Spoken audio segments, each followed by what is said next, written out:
नमस्कार, बहुत स्वागत है आपका न्यूज अपडेट में। मैं हूं आपके साथ अमित शर्मा। शुरुआत करते हैं खबरों की। पूर्व मुख्यमंत्री हरीश रावत ने गैरसैंण राजधानी को लेकर भाजपा सरकार को आड़े हाथों लिया है। गुरुवार को अल्मोड़ा पहुंचे रावत ने पीसी लेकर कहा कि भाजपा पिछले 7 सालों से लगातार जनता के साथ छलावा कर रही है। सरकार ने ग्रीष्मकालीन राजधानी का झुंझुना थमाकर लोगों की भावनाओं के साथ खिलवाड़ किया। उन्होंने कहा कि कांग्रेस कार्यकाल में गैरसैंण को स्थायी राजधानी बनाने की तैयारी चल रही थी। इसके लिए आधारभूत ढांचा भी तैयार कर लिया गया था, लेकिन भाजपा सरकार ने इसे ग्रीष्मकालीन राजधानी घोषित कर दिया। निकाय चुनाव में देरी पर चिंता जताते हुए कहा कि कांग्रेस सड़कों पर उतरकर आंदोलन करेगी।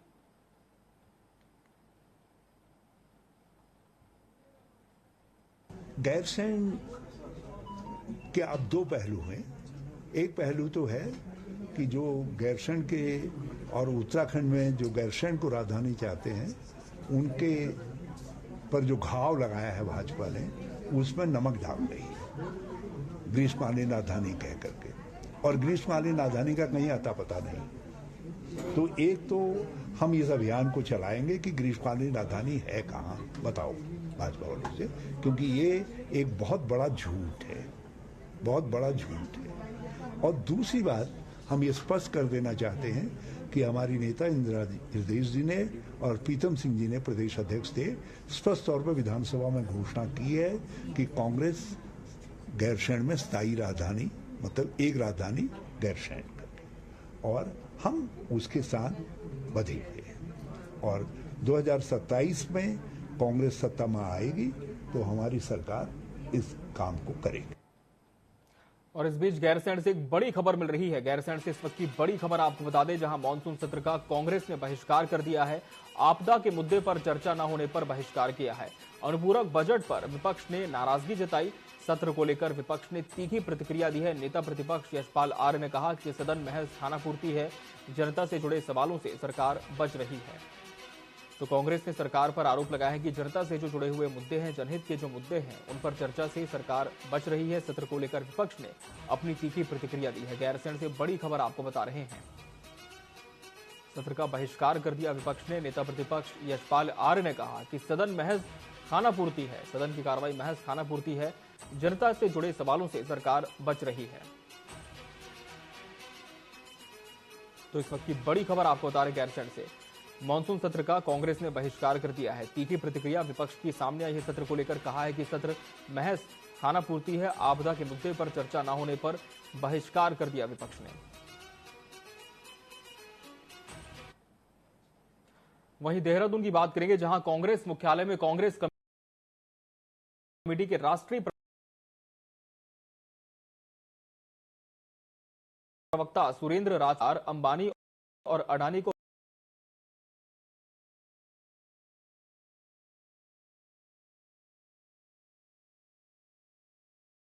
बचाने का प्रयास कर रही है।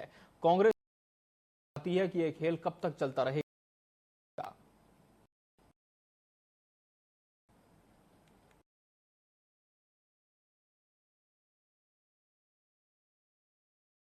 कोई किसी से विद्वेष है, हम तो ये बताना चाहते हैं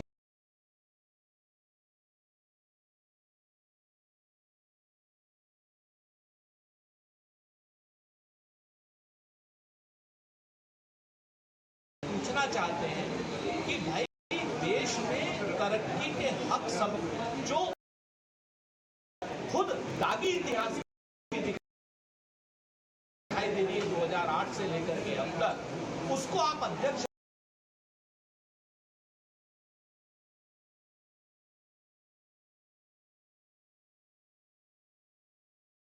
बनाए हुए। हरिद्वार के जिला विधिक सेवा प्राधिकरण भवन में शुक्रवार को प्रेस वार्ता हुई। जागरूकता बढ़ाने के साथ साथ कल्याणकारी योजनाओं की जानकारी देना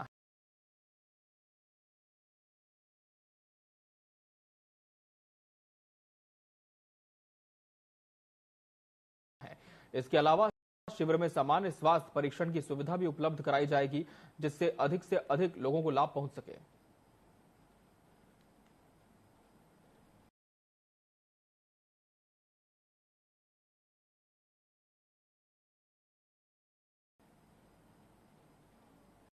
मल्टीपर्पज़ मामले होते हैं, इवन मोटर वाहन अधिनियम से संबंधित जितने मामले हैं, हमारे MSCT क्लेम से संबंधित जितने मामले हैं, यानी जो भी शमनीय प्रकृति के मामले हैं उनका निस्तारण किया जाता है। हमारी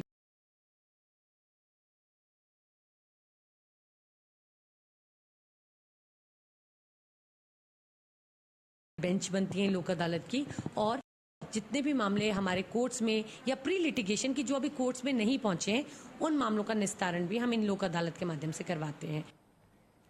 मसूर के अधिकारी JCB के साथ मौके पर पहुंचे। करीब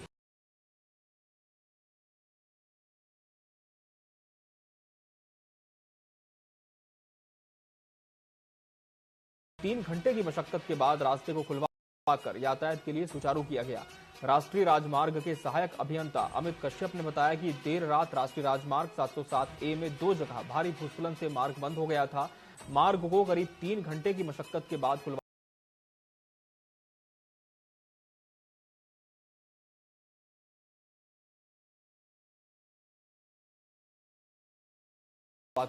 यातायात के लिए सुचारू किया गया। देवी मंदिर को 2013 की केदारनाथ आपदा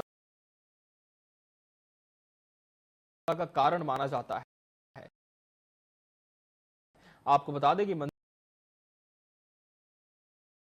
की मूर्ति को मूल स्थान से हटाए जाने के बाद केदारनाथ धाम में जल प्रलय, क्योंकि आप सामने देखिए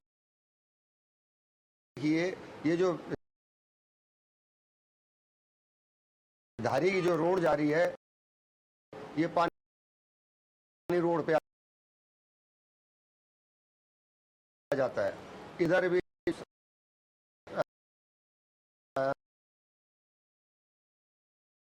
मंदिर के सामने जो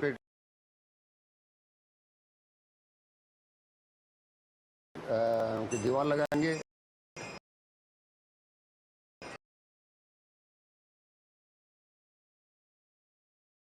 अब देखो कब तक होता है। आप देख रहे हैं आते हैं पेड़ और इन पिलों में लग करके मतलब जैसे झड़का जैसे होता है, इस प्रकार से झड़का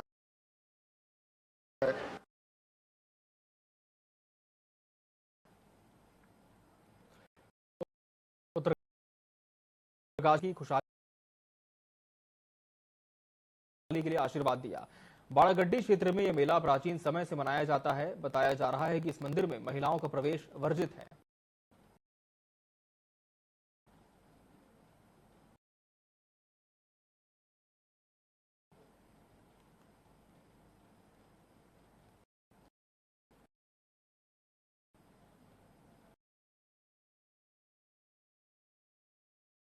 क्षेत्र के देवी देवताएं यहाँ पर आते हैं और पूरी विधिवत पूजा करके, और स्थानीय लोग यहाँ पर बड़े उत्साह से इस पर्व को मनाते। शुभकामनाएं इस मेले की देता हूँ और भगवान हरि महाराज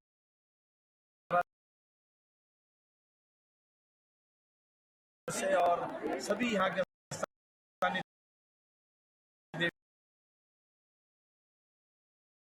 देवताओं से प्रार्थना करता हूँ। चंपावत डीएम नवनीत पांडे के निर्देश पर श्रम विभाग ने शुक्रवार को लोहाघाट के सभागार में समाधान शिविर का आयोजन किया, जिसमें श्रमिकों की समस्याओं का समाधान किया गया। हालांकि इस दौरान शिविर में काफी कम संख्या में श्रमिक नजर आए। जो लोग पहुंचे उनमें से अधिकांश श्रमिक कार्ड बनाने में आ रही समस्याओं से संबंधित थे, जिनका समाधान श्रम प्रवर्तन अधिकारी ने मौके पर ही किया। उन्होंने श्रमिकों से फॉर्म सही भरकर CHC केंद्र पर पंजीकरण करने की अपील की। साथ ही श्रमिकों को दी जाने वाली सहायता के बारे में विस्तार से बताया।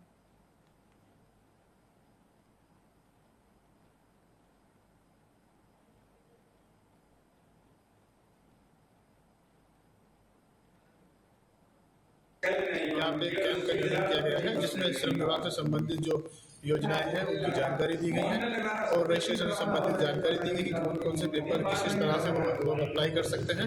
अप्लाई करने के बाद वो लोग अपना कार्ड प्राप्त करेंगे और प्लेनों के संबंध में भी जानकारी दी गई है।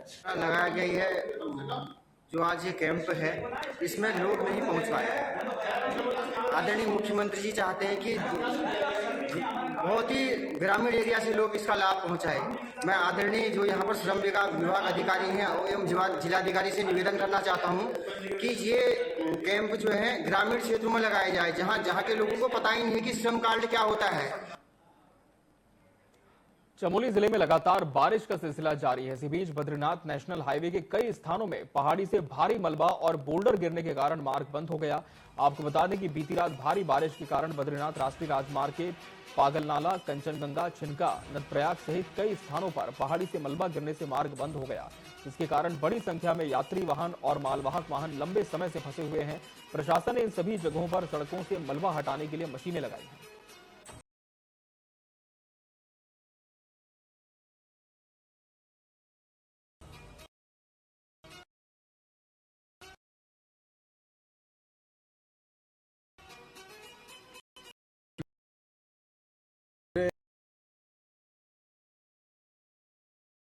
रास्ता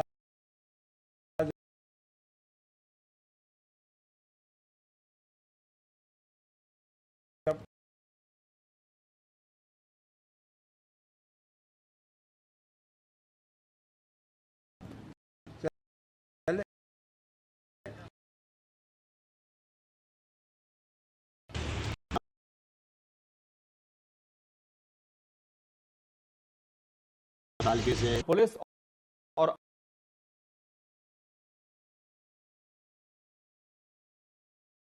आपदा प्रबंधन की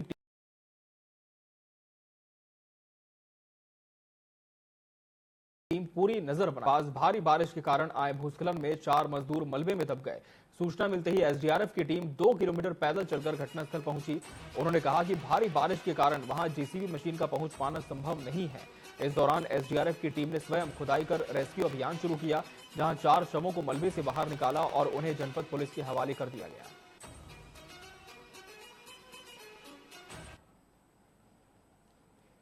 और यहां रुकेंगे एक ब्रेक के लिए। ब्रेक के बाद भी खबरें जारी हैं।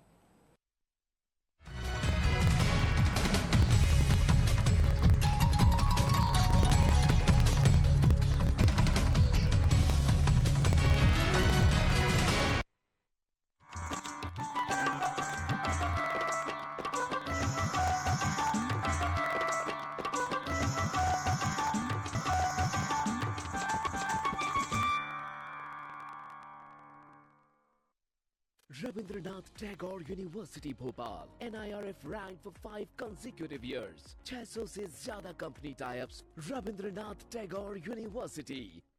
चाहे वो लोगों के अनेकों रूप, चाहे वो लोगों के अतरंगी तस्वीरें, या कुछ ऐसा जिसे देखकर चौंक जाएंगे, या हो जाएंगे हंसी से लोटपोट।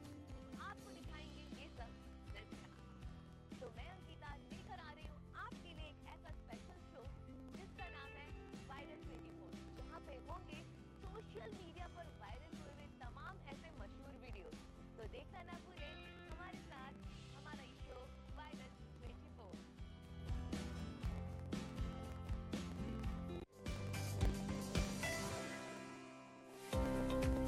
योगी सरकार ट्रेड फेयर के आयोजन से उद्यम और उद्यमियों को प्रोत्साहित कर रही है। प्रदेश में इंटरनेशनल ट्रेड फेयर एक के बाद अब दूसरे संस्करण का आयोजन होने जा रहा है। उत्तर प्रदेश अंतर्राष्ट्रीय व्यापार प्रदर्शनी के दूसरे संस्करण के आयोजन के लिए 25 से 29 सितंबर तक ग्रेटर नोएडा में अंतर्राष्ट्रीय ट्रेड फेयर के आयोजन को आयोजित कर रही है। इंटरनेशनल ट्रेड फेयर के आयोजन ने जागृति दुबे जैसे नए उद्यमियों के लिए नए द्वार खोल दिए हैं। UPITF में जब मैं गई तो मुझे वहाँ पर नए नए व्यापारियों से मिलने का मौका मिला और साथ में लोगों ने हमारे जो प्रोडक्ट हैं फ्यूजन वेयर के उनको काफी पसंद किया, जिसकी वजह से मुझे अपने व्यापार में बहुत ज्यादा ग्रोथ मिली वहाँ से आने के बाद। प्रदेश में ट्रेड फेयर का आयोजन सीएम योगी के उद्यम विकास सोच का परिणाम है, जिससे नए स्टार्टअप को फायदा मिल रहा है और तो और रोजगार के ढेरों अवसर सृजित हो रहे हैं। Rabindranath Tagore University Bhopal, NIRF ranked for 5 consecutive years. माता भूमि पुत्रो अहम पृथिव्यः, अर्थात ये भूमि हमारी माता है और हम सब इसके पुत्र हैं। इसी भाव का अनुकरणीय उदाहरण है एक पेड़ माँ के नाम अभियान। यशस्वी प्रधानमंत्री श्री नरेंद्र मोदी जी की प्रेरणा से उत्तर प्रदेश में वृक्षारोपण जन अभियान ने ले लिया है जन आंदोलन का स्वरूप। विगत 7 वर्षों में समय समय पर संपन्न हुए वृक्षारोपण से हुआ है 168 करोड़ से अधिक पौधरोपण। इससे बढ़ा है उत्तर प्रदेश के वनावरण का दायरा। माननीय मुख्यमंत्री योगी आदित्यनाथ के परिवर्तनकारी नेतृत्व में पर्यावरण संरक्षण को मिली है नई दिशा। एक्सप्रेसवे, हाईवे के किनारे सर्विस लेन के साथ ही हरित पट्टी में लगाए गए हैं छायादार, फलदार, औषधीय एवं पर्यावरणीय महत्व वाले पौधे। आइए स्वच्छ एवं स्वस्थ पर्यावरण के लिए वृक्षारोपण जन अभियान 2024 में प्रतिभाग लेकर अपनी माँ के नाम जरूर लगाएं एक पेड़। हम सब मिलकर करें ये काम, एक पेड़ लगाएं माँ के नाम।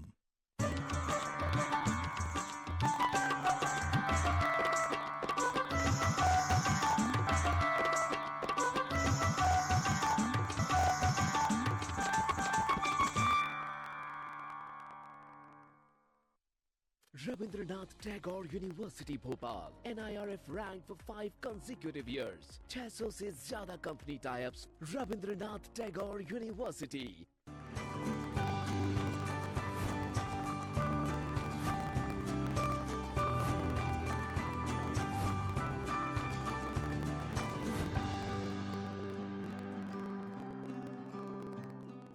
माता भूमि पुत्रो अहम पृथिव्यः, अर्थात ये भूमि हमारी माता है और हम सब इसके पुत्र हैं। इसी भाव का अनुकरणीय उदाहरण है एक पेड़ माँ के नाम अभियान। यशस्वी प्रधानमंत्री श्री नरेंद्र मोदी जी की प्रेरणा से उत्तर प्रदेश में वृक्षारोपण जन अभियान ने ले लिया है जन आंदोलन का स्वरूप। विगत 7 वर्षों में समय समय पर संपन्न हुए वृक्षारोपण से हुआ है 168 करोड़ से अधिक पौधरोपण। इससे बढ़ा है उत्तर प्रदेश के वनावरण का दायरा। माननीय मुख्यमंत्री योगी आदित्यनाथ के परिवर्तनकारी नेतृत्व में पर्यावरण संरक्षण को मिली है नई दिशा। एक्सप्रेसवे, हाईवे के किनारे सर्विस लेन के साथ ही हरित पट्टी में लगाए गए हैं छायादार, फलदार, औषधीय एवं पर्यावरणीय महत्व वाले पौधे। आइए स्वच्छ एवं स्वस्थ पर्यावरण के लिए वृक्षारोपण जन अभियान 2024 में प्रतिभाग लेकर अपनी माँ के नाम जरूर लगाएं एक पेड़। हम सब मिलकर करें ये काम, एक पेड़ लगाएं माँ के नाम। राजनीति खेल है शह और मात का, घात और प्रतिघात का। राजनीति के खेल में कौन है राजा, कौन है प्यादा, कहाँ टूटी है संयम की मर्यादा। जनता में कौन लोकप्रिय है ज्यादा, बताएंगे सच पूरा कभी नहीं आधा। अपने दर्शकों से हमारा है ये वादा। टीवी 24।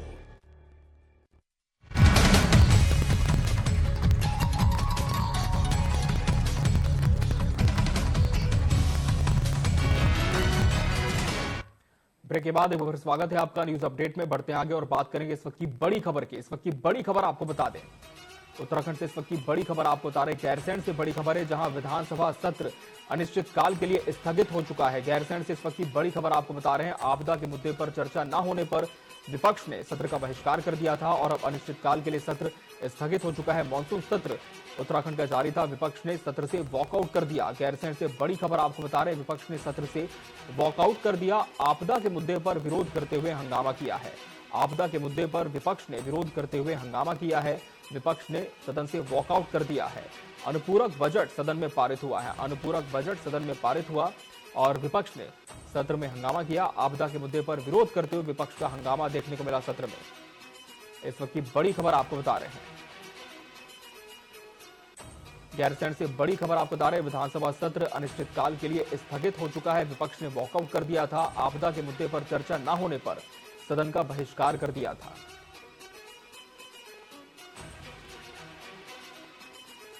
तो गैरसैंण से इस वक्त की बड़ी खबर आपको बता रहे हैं, जहां विपक्ष ने सत्र से वॉकआउट कर दिया था। आपदा के मुद्दे पर चर्चा नहीं होने का विपक्ष ने विरोध किया और इसके बाद सदन से वॉकआउट कर दिया। सदन अनिश्चितकाल के लिए स्थगित हो चुका है।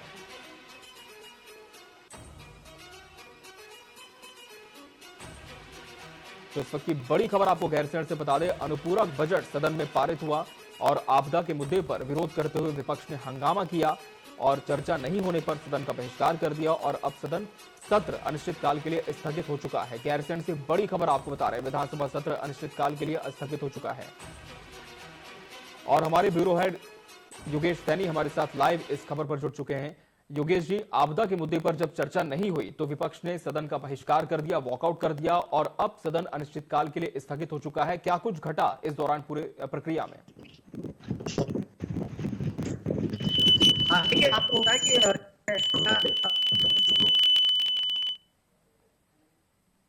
बजट यहाँ पर रखा गया। पूरा बजट रखने के साथ विपक्ष ने अपने कई सवाल भी रखे और सत्ता पक्ष के विधायकों के भी अपने कई बिंदु थे वो रखे गए पटल पर। लेकिन उसके बाद ही जैसे ही आपदा का मुद्दा आता है तो विपक्ष कहीं ना कहीं अपना यहाँ पर विरोध करता है। विरोध दर्ज करने के बाद विपक्ष यहाँ पर वॉकआउट कर देता है।